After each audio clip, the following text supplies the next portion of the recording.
திமுக வீட்டுக்கு போகணும், திமுக ஆட்சி போயே தீரணும் அப்படிங்கிற தேர்தல்ல மக்கள் எப்படி வாக்களிப்பாங்க?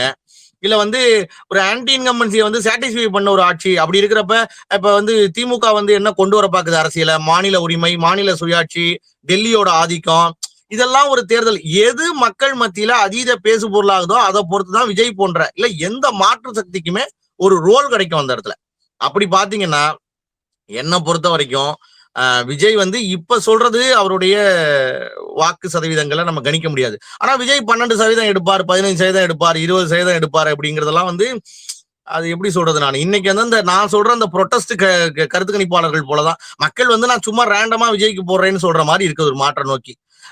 விஜய் வந்து முதல் 5% தொடர்றதுக்கே பூத்துல ஓட்ட கொண்டு வரதுக்கே விஜய்க்கு சிரமங்கிறதா இப்போதே என்னுடைய பார்வை. விஜய் தனித்து நின்றால், விஜய் தனித்து போட்டியிடுகிறார் என்பது உறுதியானால் அவர் வந்து பூத்துக்குள்ள 5% வாக்குகளை கொண்டு வந்து தன்னுடைய கட்சிக்கு சேர்ப்பதே கடினம்.